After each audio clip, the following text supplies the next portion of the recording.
I'll be staying over tonight, so please accommodate us, she said. Excuse me. I've mentioned before that I'm watching a play nearby tonight. Since it ends late, I suggested we all stay here during her son's absence, I explained. The mother-in-law arrived unexpectedly with 7 friends, seemingly disregarding my situation. She acted as if everything was settled and said, "But you'll be back soon, right? We'll just drop our stuff and head out for a while. Can you prepare dinner and sleeping arrangements for us?" Having endured the mother-in-law's brazen behavior without confrontation for so long, I finally reached my limit. I can't. I have a trip planned starting now. What trip? Who are you going with? Her surprised response came as a shock to the usually non-confrontational me. Having had enough of her excessive harassment, I finally drew the line. Please give me back that necklace. It was time for the mother-in-law to face the consequences of her actions. I introduced myself as Michelle Gorman, a 30-year-old housewife. After getting married, I used my administrative experience to work as a computer class instructor. My husband, Mike, served as the president of his father's subsidiary, keeping him busy most days, though he sometimes appeared deep in thought. I cherished our favorite movie dates when he'd say, "I feel lighter when I'm with you." I wished I could ease his burdens and offer advice, but expressing my opinions had always been a struggle for me. Since I was young, I preferred listening to others over talking about myself. My older brother, 4 years my senior, always looked out for me. I used to resent this about myself, but Mike's reassurance had boosted my confidence. Mike also had an older brother who served as the vice president in their father's company. His wife, Mindy, was close in age to me, and we got along well. She was a career-driven woman, both reliable and kind. I admired how she stood her ground and expressed her opinions while remaining understanding and adaptable. Witnessing her confront the mother-in-law had been truly impressive. However, since they lived far away, I regretted not being able to see them often. On the other hand, the mother-in-law behaved with the air of a company president's daughter, always confident, but her stubbornness and arrogance were evident. She often reprimanded me, overwhelming me with her pressure. "Michelle, you're the wife of Mike, the president. You should quit being a computer instructor and fully support your husband," she'd say. Mike would back me up, but she'd remain displeased. I sometimes felt relieved that we lived apart. I hoped for a peaceful life with Mike and eventually being blessed with children. However, Mike's father's sudden passing from a heart attack changed everything. It was hard for everyone to accept, yet Mike and his brother had to think about the company's future. Mike decided to stay in New York for a while, and I returned home, anxiously waiting for his call. With added responsibilities on their shoulders, I worried about the two of them. After discussions with his brother, it was decided that Mike would transfer to the New York headquarters, while his brother became the president and Mike was appointed vice president. We searched for a house in New York, settling on a pre-built single-family home, even though it was a bit far from the station. It provided a sense of security and good sunlight, promising a comfortable life with Mike. As Mike had to work late due to the handover tasks, I made sure to create a comfortable environment at home for him to rest properly. I also prepared balanced lunches, wanting to do everything I could to support him. A month flew by in this manner. One evening, Mike arrived home and said, "I'm hungry. Thanks for working so late. I'll get dinner ready. Thanks, Michelle. My mom mentioned she wants to come over this weekend. Is that okay?" I had been worried that she might be feeling down since my father-in-law passed away, so hearing this was a relief. Of course, we still have some areas to tidy up, but she's more than welcome. "Thanks, I'll let her know." "Oh, maybe I should invite my brother and his wife too." "Yeah, that sounds good," I replied, even though it felt a bit inappropriate. Moving here had made it easier for me to frequently meet Mindy, my sister-in-law, which was a pleasant surprise. That weekend, we all gathered to catch up on the current situation and share memories of my father-in-law. It was really sad that Dad was gone, but I felt I shouldn't be down forever, so I started taking up a hobby. Seeing my mother-in-law's cheerful face brought relief. She always carried herself with elegance, wearing beautiful dresses and lovely accessories.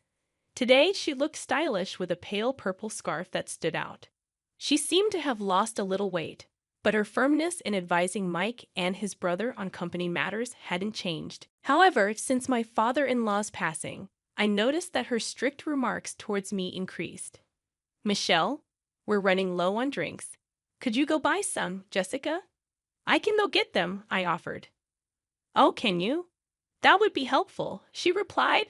But I sensed that she was more commanding towards me than she was with Mindy.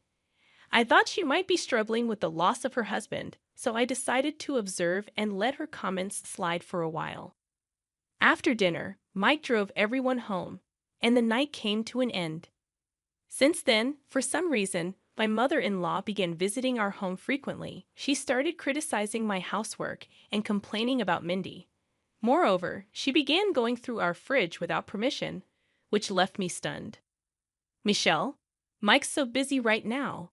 You should pay more attention to the meals you prepare for him. What if he collapses too? And there's still trash here. Can't you clean up perfectly?"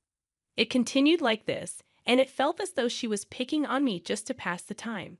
But when Mindy would visit, she'd quickly leave, saying she had other things to do. She claimed it wasn't because she disliked me, but I felt otherwise.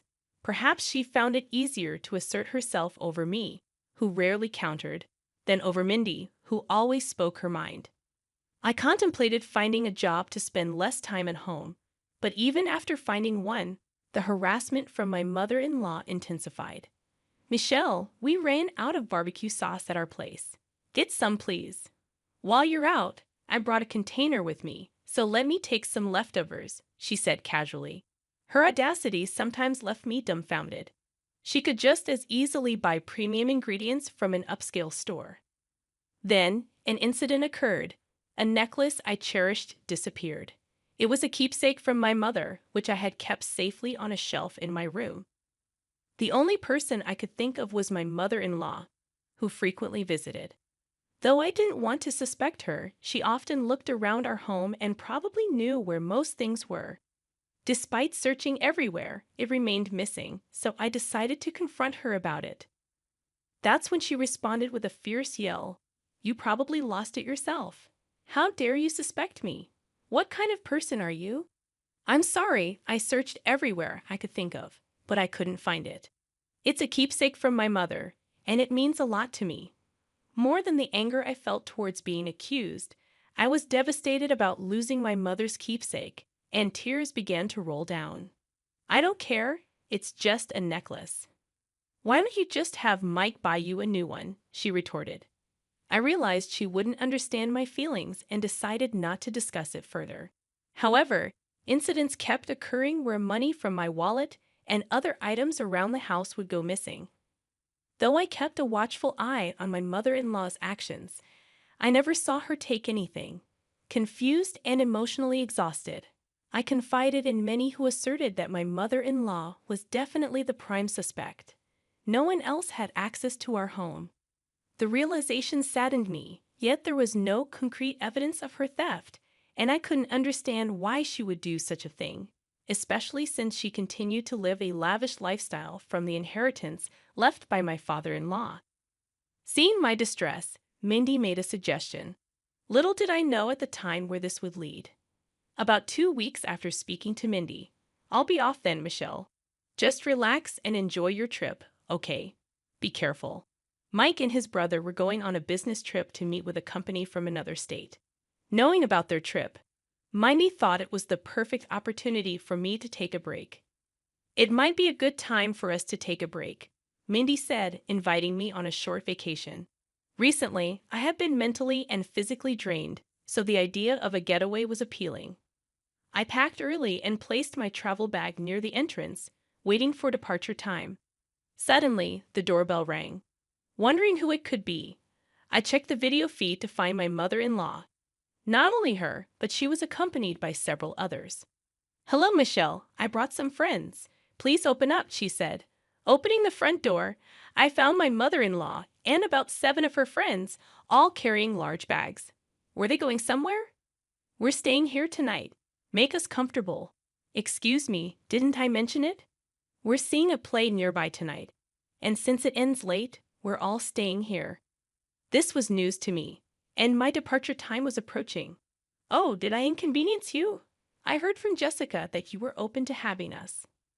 I hadn't heard anything of the sort, and it seemed she was making up the story as she went along.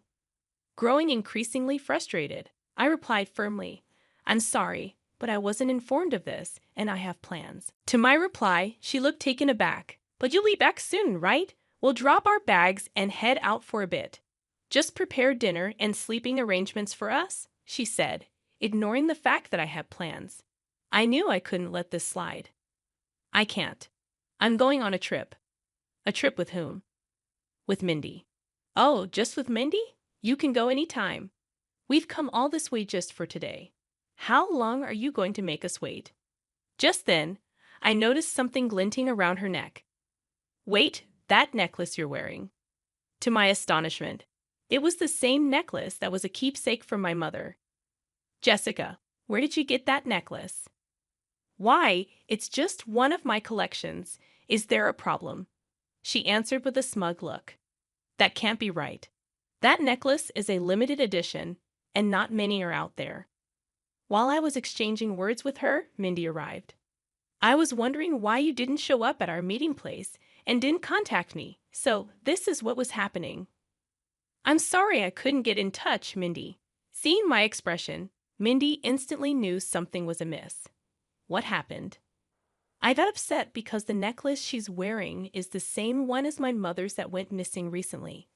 The one you kept in that box, Mindy said loud enough for everyone to hear. Suddenly, my mother-in-law, trying to keep it from her friends, whispered to us, "Can you stop? It's embarrassing. Do you want to accuse me of theft?" My mother-in-law snapped, her voice firm. Mindy answered back just as firmly, "Do you have any proof that I stole it? It's embarrassing having such unreasonable daughters-in-law. Please don't make a scene in front of my friends." With that, my mother-in-law turned back to her friends, wearing a smile. "Well, let's go inside, everyone." As she attempted to move inside, something struck me. The initials, Jessica. "Can I have a look, please?" I asked quickly. Mindy hurried behind her and checked the necklace. "Enough of this. What's your mother's name?" "It's Kate Young. So the initials should be Kai." I pointed out the engraved initials on the necklace, confirming it was indeed my mother's keepsake. The friends looked horrified and stepped back. But my mother-in-law wasn't willing to back down. "Stop this. I didn't come here for this. Let's go, everyone." "We're not letting you go," Mindy said determinedly. The friends sensed the tension and quickly muttered, "We're not involved," before heading towards the subway. However, as my mother-in-law tried to follow her friends, Mike, my husband, appeared. "What are you doing here? Weren't you supposed to be on a business trip?" he questioned, his expression stern. It turned out Mike's business trip was scheduled for the next day. He had purposely given his mother a false date to investigate her actions. Mindy had informed Mike about the missing items from our house, and he had become suspicious. His plan was to invite friends for an overnight stay, expecting his mother to visit when she thought he wasn't home. "What do you want at our house?" I confronted my mother-in-law as she tried to leave. "Give it back. That necklace belongs to Michelle's parents." "Why do you have it, Mom?" "It's not what you think. I found it in my purse. Michelle must have set me up," she retorted, trying to shift the blame to me. "Do you really think such a lie would work? There's no way Michelle would do something like that. First, give the necklace back to Michelle. We'll talk after that." Reluctantly, my mother-in-law took off the necklace and threw it on the ground. She attempted to run away, but we tried to chase her, only to stop when we saw police officers arriving. "Why are you talking about entering our house when we weren't home? I never did such a thing." "I always come when you're home," my mother-in-law protested, looking annoyed. The police officers explained that a local resident had reported someone sneaking into our backyard and entering the house when the owners were away. They mentioned the witness had seen my mother-in-law using a spare key hidden in our backyard. Mike's realization about the spare key sent shivers down our spines. "Why were you coming into our house when we weren't home?" Mike questioned his mother, his voice filled with confusion and disappointment. It's all lies. You're going to believe some unknown person's story, she retorted. But the police officer stepped in calmly. Let's talk about this at the station. I didn't do anything. Mike, say something. Stop this. My mother-in-law pleaded, but it was clear she had a lot to answer for. The mother-in-law collapsed to the ground, seemingly out of options, her escape routes dwindling. However, just when it appeared she was defeated, she flew into a rage. After your father passed away, I felt so lonely. Seeing her always so cheerful, I couldn't stand it. I felt better seeing her troubled. I wanted her to feel the pain I felt. She spat out, her anger irrational and unfounded. Mike was red-faced, struggling to comprehend her twisted reasoning. Mike, wait. Let me speak, I said, stepping in front of him, feeling the need to confront the issue head-on. I understand where you're coming from, Jessica. Perhaps I've been neglectful by always brushing off our talks. However, stealing is a different matter entirely. Did you want to upset me? Don't be ridiculous.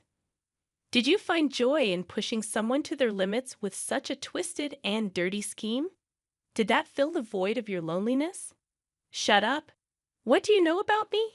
If you're feeling down, then tell us. We can't read minds. Don't make fun of me. Why would I tell you anything, you worthless daughter-in-law? She snapped back. Mom, Michelle's right, Mike said, trying to calm the situation, but his words fell on deaf ears. Seeing that the situation wasn't progressing, the police intervened, suggesting they move to the station. Are you really going to take me in? I can't believe this, she protested, resisting arrest. Despite her resistance, given the eyewitness accounts of her unlawful entry and suspicion of theft, the police decided to question my mother-in-law. She was promptly arrested on charges of unlawful entry and theft. She continued to protest, demanding a lawyer and refusing to eat the food given to her. However, during visitation, her father exploded in anger, urging her to deeply reflect on her actions. To that, her attitude completely changed. She cried and apologized, seemingly accepting the reality. Perhaps losing her husband had left her searching for her place. Were her fancy clothes and jewelry merely armor to keep herself strong? I began to wonder if her different attitudes towards me and my sister-in-law were attempts to mask her vulnerabilities. However, her excessive desires and inability to control them were a separate issue. Making wrong judgments had led to this unfortunate incident. I was surprised to see the event escalate to this magnitude. Realizing that she had been using the spare key to enter our house without our knowledge genuinely terrified me. Later, I found out that the couple living diagonally across from us had reported her. The wife, who works from home, had noticed my mother-in-law entering our yard suspiciously multiple times and found it odd. I'm nothing but grateful for their brave actions. Since then, we've been leading a peaceful life. To be safe, we changed our locks and stopped hiding a spare key in the yard. Mike severed ties with his mother and made her promise not to contact us ever again. If she attempted to, he warned of legal action. After her release, she returned to her rural childhood home and is reportedly leading a humble life, a stark contrast to her past lavish lifestyle. Being watched by her father, she helps around the house from early morning. I truly hope she reevaluates her past excessive actions. Meanwhile, my own father has moved in with us. In case my mother-in-law decides to pay another unexpected visit, he's here to ensure my safety. But there's another reason he's with us. I'm currently expecting our first child. Anticipating the birth of his grandchild, my kind father and the support of Mike make me want to be a mother who embodies both tenderness and strength. While money and possessions can provide a sense of fulfillment, it's the presence of loved ones that truly fills the heart. We're discussing living arrangements and surrounded by those dear to us. We aim to protect our peaceful daily lives,